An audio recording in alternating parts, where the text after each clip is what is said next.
How to stretch pixels in Photoshop. Import your image and duplicate it. Remove the background of the top image. Using the marquee tool, make a fine selection of the body length. Create a layer copy using the selection.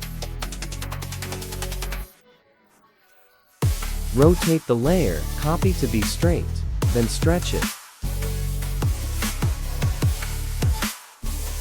Position it to align with the body's direction. Bring the image forward and lean up excesses.